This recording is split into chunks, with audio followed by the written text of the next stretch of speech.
इस मॉड्यूल में देखते हैं कि क्या हम सीखेंगे, जिसका आपको बहुत दिनों से इंतजार था। शायद 95% लोगों ने इसी चीज के लिए पे किया होगा, इस चीज को सीखने के लिए। How to predict market movement, market के मूवमेंट को कैसे प्रेडिक्ट करें।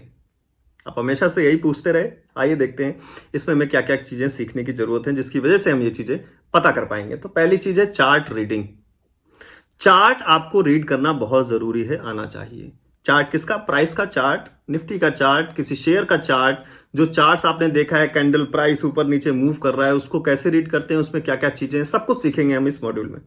दूसरी चीज टेक्निकल एनालिसिस क्या है। टेक्निकल एनालिसिस मतलब टेक्निकल चीजों, टेक्निकल टर्म्स का इस्तेमाल करके प्राइस के मूवमेंट्स को प्रेडिक्ट करना कि मार्केट नीचे जाएगी या ऊपर जाएगी। उन चीजों में क्या क्या यूज है, क्या क्या हमको सीखना पड़ेगा, इस चीज को सीखने के लिए सब कुछ इस मॉड्यूल में कवर हो जाएगा।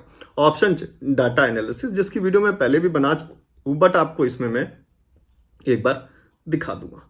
तो चलते हैं, शुरू करते हैं इस मॉड्यूल को। अपना कॉपी और पेन, नोटबुक और पेन अपने साथ रखें। देखते हैं सबसे पहले क्या है हमारे पास। What is chart reading? Technical analysis एक बार देख लेते हैं क्या होता है। Technical analysis is trading discipline employed to evaluate investments and identifying trading opportunities by analysing statistical trends gathered from trading activities such as price movement and volume. तो किसी भी प्राइस में क्या मूवमेंट हो रहा है, पुराने तरीके पे जब भी आप एक एग्जांपल लीजिए, मान लीजिए एक साइकिल वाला है, आपके बगल से निकला और वो लड़का बहुत शैतान है, वो हमेशा ऐसे कट मार के साइकिल चलाता है, ठीक है। जब भी आपके साइड से कोई भी ऐसा बाइक वाला या साइकिल वाला निकलता है, आपको सबसे पहली चीज क्या आती है? ये गिरेगा। कैसे पता आपको? क्योंकि आपने हमेशा से ये देखा है कि जो चीजें ये ज्यादातर लोग करते हैं उसमें गिरते ही हैं। ये आपने टेक्निकल एनालिसिस कर ली, आपने प्रेडिक्ट कर लिया कि ये आगे जाके गिरेगा। तो सेम चीज हम इसमें भी करेंगे। हम इसमें चार्ट के मूवमेंट को देखते हैं। हम वहां साइकिल का मूवमेंट देख रहे हैं, अगर गड़बड़ है तो गिरेगा, तो मतलब यहां भी चार्ट का मूवमेंट देखेंगे, अगर गड़बड़ है तो चार्ट गिरेगा, सही है एक्सपर्ट है तो नहीं गिरेगा, ऊपर चलता चला जाएगा आगे। ये चीज हम इसमें सीखेंगे। देखते हैं अपना क्या है। सबसे पहली चीज है कैंडल स्टिक्स। आपने चार्ट्स के बारे में हमेशा पढ़ा होगा, उसमें पॉइंट्स होते थे, लाइंस बनी रहती थी। बट मार्केट में कौन सा चार्ट यूज होता है? Candle stick charts. Candle stick charts किनसे बनता है? कैंडल से। कैंडल मतलब मोमबत्ती, आप जानते हैं, एक पूरा इतना वैक्स की बॉडी होती है और ऊपर एक थ्रेड होता है जिसमें आग लगाते हैं लोग। तो बिल्कुल वैसा ही हम कुछ यहाँ पे यूज करने वाले हैं कैंडल्स को, जिसमें बॉडी होगी और ऊपर थ्रेड होगा। बट इसमें क्या है, थ्रेड नीचे भी हो सकता है, ऊपर भी हो सकता है। तो मेन बॉडी को हम बोलते हैं बॉडी, फुल बॉडी। ऊपर जो ऊपर और नीचे वो होता है उसको हम विक्स बोलते हैं, विक्स, या फिर शैडो भी बोल सकते हैं। शैडो मींस परछाई, बॉडी की परछाई बोल सकते हैं, शैडो बोल सकते हैं, विक्स बोल सकते हैं। देखते हैं आगे क्या है ये चीज। तो जापान में ये यूज होना शुरू हुआ, ये कैंडल स्टिक चार्ट्स। आप थ्योरी थोड़ी सी पढ़ लीजिए। तो लगभग 100 साल पहले से ये चीजें यूज हो रही हैं। मार्केट, उन्होंने नॉर्मल मार्केट जो होती थी, जैसे जो मार्केट हमारी होती है जहां हम सामान लेने जाते हैं, वहां पे सप्लाई और डिमांड को देखते हुए उनको ये चीज सोची कि उनको क्यों ना हम टेक्निकली रीड करना शुरू करें। तो तब ये कैंडल स्टिक का चार्ट यूज होना शुरू हुआ। हमको ये चीज सीखनी है तो पुरानी हिस्ट्री जानने की इतनी खास जरूरत नहीं है, अभी हम आगे का देखना है। आगे देखते हैं क्या है हमारे पास। ये आपके सामने है स्क्रीन पर, anatomy of candle stick. Candle stick क्या है? देखिए, आप दो कैंडल यहां पे देख रहे हैं, एक ग्रीन है, एक रेड है। तो ग्रीन का मतलब है, ये दिमाग में आपके होने चाहिए, ग्रीन का मतलब है प्राइस ऊपर गया है, रेड का मतलब है प्राइस नीचे गया है। तो कैंडल, ये कैंडल हमें क्या बता रही है? ये कैंडल है ग्रीन कलर की, जहां पे लिखा है एक कैंडल में 4 एस्पेक्ट होते हैं, लो, ओपन, क्लोज और हाई। लो price, open price, close price और हाई प्राइस। तो सबसे पहले क्या होगा, जैसे ही नई कैंडल बनेगी, एक टाइम खत्म होने के बाद, उसके बारे में बात करेंगे आगे टाइम फ्रेम की। तो जैसे ही कैंडल बनी तो सबसे पहले क्या आएगा? ओपन प्राइस आएगा, क्योंकि वो उस प्राइस पे कैंडल ओपन हुई है। उसके बाद अगर मान लीजिए कि पूरी एक कैंडल जब भी बंद हुई तो एक क्लोज प्राइस आएगा, क्योंकि प्राइस कहीं ना कहीं जाके बंद भी होगा, तो वो हो गया उसका क्लोज प्राइस। तो जिस प्राइस पे कैंडल ओपन हुई वो ओपन प्राइस, जिस प्राइस पे कैंडल क्लोज हुई सबसे लास्ट में, वो हो गया क्लोज प्राइस। अब उस टाइम के बीच में जितने भी टाइम की वो कैंडल है, जितने भी टाइम फ्रेम की है, मान लीजिए 1 मिनट का एग्जांपल ले लेता हूं, मान लीजिए एक कैंडल 1 मिनट की है, तो इसका मतलब 1 मिनट मतलब 60 सेकेंड्स में जब पहला सेकंड शुरू हुआ तो मान लीजिए मार्केट यहां ओपन हुई, जहां पे ये ओपन हुआ, इस ग्रीन कैंडल को देखिए, और जब 60 सेकेंड्स हो गए तो मार्केट यहां पे क्लोज हुई। इस बीच में मार्केट ने कहीं भी मूवमेंट, हो सकता है कि मार्केट इससे नीचे भी गई हो, खुलने के बाद, ओपन होने के बाद वो नीचे गई हो, या फिर बीच में वो इतना ऊपर गई हो उसके बाद आके यहां क्लोज हुई हो। तो ये सारी चीजें आपको समझ में आ रही होंगी। बहुत आसान भाषा में मैं आपको समझाने की कोशिश कर रहा हूं। तो ये हो गया ओपन प्राइस। ये हाई प्राइस जो उस 60 सेकंड में सबसे हाई जो प्राइस उसका लगा, मान लीजिए यहां पे 100 रुपए पे ओपन हुआ था और क्लोज हुआ 120 रुपए पे, बीच में ये 125 भी गया था और नीचे ये 95 गया था। तो लो प्राइस हो गया 95, ओपन प्राइस 100 पे ओपन ही हुआ था, क्लोज प्राइस बंद हुआ 120 पे, और बीच में जो इसने हाई किया वो 125 का किया है। सेम चीज डाउन ट्रेंड में देख लेते हैं। जब डाउन जाएगी तो इसका मतलब ओपन होगी ऊपर, तो ये ऊपर इसलिए ओपन प्राइस है। क्लोज प्राइस नीचे होगा क्योंकि डाउन गया है, तो मार्केट ये प्राइस नीचे चला गया है। और हाई और लो दोनों के लिए सेम ही है। मतलब मान लीजिए ओपन हुआ 100 पे प्राइस, तो ओपन प्राइस 100 हो गया। उसके बाद जब 60 सेकेंड्स हो गए तो क्लोज हुआ 80 पे, मतलब 20 रुपए नीचे गिरा है तो 80 पे क्लोज हो गया। इस बीच में 60 सेकेंड्स के बीच टाइम फ्रेम में मान लीजिए 100 से ये 105 भी गया था, तो हाई इसका 105 हो गया। और मान लीजिए 80 से और भी नीचे गया था 75, तो इसका लो हो गया 75। तो आई होप ये कैंडल आप समझ गए होंगे कि कैंडल क्या क्या चीजें दिखाती। 4 चीजें दिखाती है, ओपन प्राइस, हाई प्राइस, लो प्राइस, क्लोज प्राइस। आगे देखते हैं हमारे पास क्या है। What is time frame? Time frame मतलब जो हम कैंडल को देख रहे हैं वो एक कैंडल कितने मिनट की है, उस एक कैंडल में कितने मिनट का डाटा है, उस एक कैंडल में कितने टाइम का प्राइस मूवमेंट है। तो क्या क्या ऑप्शन है आपके पास जब भी आप चार्ट खोलते होंगे, अगर नहीं खोलते होंगे तो आप खोल के मैं आपको बताऊंगा, अभी दिखाऊंगा कि 1 मिनट का आपके पास ऑप्शन है, 2 minute, 3 minute, 4 minute, 5 minute, 10 minute, 15 minute, 30 minute, 1 घंटे, 1 दिन, 1 वीक और 1 हफ्ता। सारे ऑप्शन है आपके पास। आप इतने सारे टाइम फ्रेम की आप कैंडल्स को रीड कर सकते हैं अच्छी तरीके से। जो डाटा होगा वो उस पर्टिकुलर टाइम फ्रेम में होगा। आगे देखते हैं हमारे पास क्या। अभी मैं आपको लाइव ले चलूंगा ये चीज दिखाने के लिए। Which time frame is best to observe? तो इंट्राडे ज्यादातर लोग ऑप्शंस में ट्रेडिंग करते हैं, तो इंट्राडे में सबसे बेस्ट टाइम 5 मिनट और 15 मिनट की है, जो लोग ज्यादातर यूज करते हैं। मैं 15 मिनट ही यूज करता हूं। मैं 5 मिनट में ट्रेड करता हूं। मैं 5 मिनट का टाइम फ्रेम देखता हूं, 5 मिनट की कैंडल रीड करता हूं, 5 मिनट में पैटर्न रीड करता हूं, सब कुछ 5 मिनट में करता हूं। एक कैंडल 2 मिनट की अगर है तो इसका मतलब वो क्या दिखा रही है?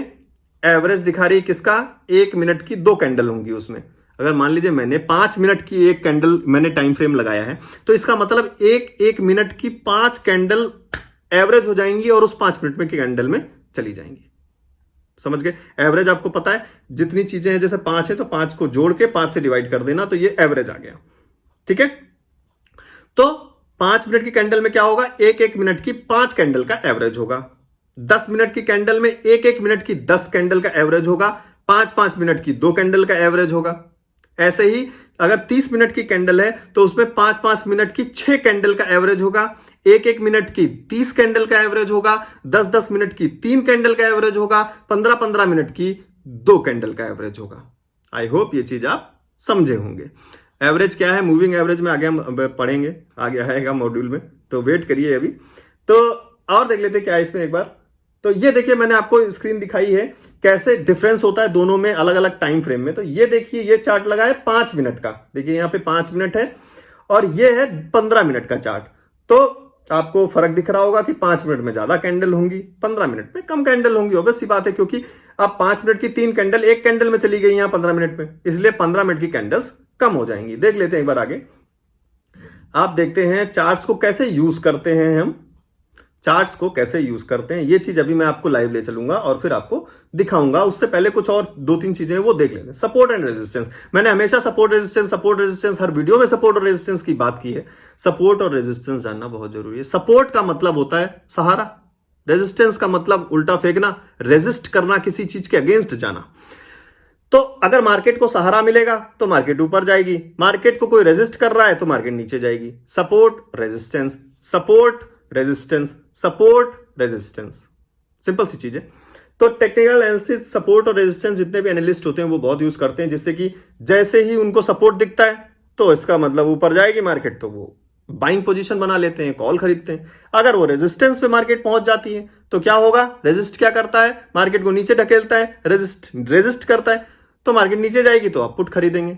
यहां से आपने सीखना शुरू कर दिया है।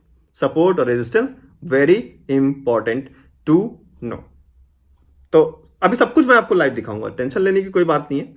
चलते हैं आगे, देख लेते हैं इस मॉड्यूल में क्या है। और ट्रेंड लाइंस बहुत इंपॉर्टेंट है। ट्रेंड 3 तरीके के होते हैं, ट्रेंड जानना बहुत जरूरी है। जैसे कि अप ट्रेंड, मैंने पहले भी बताया कि मार्केट ऊपर जा रही है तो अप ट्रेंड, नीचे जा रही है तो डाउन ट्रेंड। अब एक बात बताइए, जानना क्यों जरूरी है? क्योंकि अगर मार्केट अप ट्रेंड जा रही है और आप बीच में पुट खरीद लें तो क्या होगा? खलास, पैसा खत्म। इसलिए ट्रेंड का समझना बहुत जरूरी है कि डाउन ट्रेंड जा रही है, आप कॉल खरीद रहे हैं, अपोजिट। ये होती हैं गलतियां। एक बहुत इंपॉर्टेंट ट्रेंड है, वो है साइडवेज। अप ट्रेंड में तो अच्छा लगेगा, आपने अप ट्रेंड जा रहा था, आपने कॉल ले लिया, प्रॉफिट हो रहा है। डाउन ट्रेंड जा रहा था, आपने पुट खरीद लिया, प्रॉफिट हो रहा है। साइडवेज क्या है? साइडवेज का मतलब मार्केट साइड में मूव कर रही, ना ऊपर ना नीचे, एक साइड में मूव कर रही है। मतलब एक बैंड बना लिया उसने, एक इतना पकड़ लिया 50 पॉइंट। 17,500 पे थी, 17,700 पे थी और ऊपर 17,800। ना 17,700 के नीचे जा रही है, ना 17,800 के ऊपर जा रही है, इसी के बीच में मूव की जा रही है। तो साइडवेज में थीटा डिके की वजह से क्या होगा? प्रीमियम घट जाएगा। क्यों? क्योंकि मार्केट मूवमेंट दे नहीं रही, टाइम बढ़ता चला जा रहा है। मार्केट मूवमेंट दे नहीं रही, टाइम बढ़ता चला जा रहा है। टाइम का फैक्टर थीटा डिके, आपका प्रीमियम कम हो जाएगा। तो सबसे बेस्ट जो सजेशन है, कभी भी साइडवेज मार्केट में मूव नहीं, ट्रेड नहीं करना चाहिए। जानेंगे कैसे साइडवेज मार्केट है, आगे मॉड्यूल में आएगा सब कुछ पूरा विस्तार में। पूरा ऑप्शन ट्रेडिंग का पूरा कोर्स लेकर आया हूं मैं नहीं चाहता कि इस पूरे कोर्स के बाद आपको कहीं भी कुछ भी सीखने की जरूरत पड़े, इसलिए हर एक चीज लेकर आया हूं। Basic, technical, chart reading, option chain, strategy, candle, pattern, psychology, सब कुछ है इसमें। देखते हैं आगे। ये रही आपके सामने स्क्रीन, देखिए इसमें तीनों ट्रेंड एक ही में दिखाए। ये आपको अप ट्रेंड दिख रहा है, ये आपको बीच में साइडवेज दिखा जहां मार्केट ने कोई ज्यादा अच्छा मूव नहीं दिया, और ये आपको डाउन ट्रेंड दिख गया। तो अप ट्रेंड में क्या होता है? लो से शुरू होता है, जो पहले हाई बनाएगा क्योंकि ऊपर उठेगा, फिर थोड़ा सा गिरेगा। आपको पता है मार्केट कभी भी एक ऐसे सीधे लाइन में नहीं जाती, बीच में पॉज ले लेकर जाती है। तो जो पॉज होते हैं वो देख ले। तो इसने हाई बनाया, फिर थोड़ा सा डाउन आया, तो ये अब इसका लो हो गया, लेकिन पुराने वाले से हाई है। जो इसने नया लो बनाया वो पुराने वाले लो से तो ऊपर ही है, तो उसको हायर लो बोलेंगे। उसके बाद फिर एक हाई बनाएगा जो उसके पुराने हाई से भी हाई है, तो उसको हायर हाई बोलेंगे। फिर उसके बाद एक लो बनाएगा जो उसके पुराने लो से ऊंचा है, तो वो हायर लो हो गया। तो higher highs, higher lows, higher highs, higher lows जहां ये देखने को मिले तो अप ट्रेंड है। सेम चीज डाउन ट्रेंड में होगी। पहले हाई पे था, उसके बाद उसने एक लो बनाया, उसके बाद फिर एक छोटा सा हाई बनाया, तो ये लोअर हाई हो गया, पुराने हाई से नीचे तो लोअर हाई। फिर उसने नीचे एक लो बनाया, तो ये लोअर लो हो गया। पहले जो लो बनाया था वो इससे ऊपर था, अब ये नीचे है तो लोअर लो, सिंपल। फिर से एक हाई बनाएगा, पुराने हाई से नीचे है तो लोअर हाई। तो आसान है, आप समझ गए। तो ये सारी चीजें अब हम देखते हैं लाइव। मैं आपको लेके चलता हूं चार्ट पर।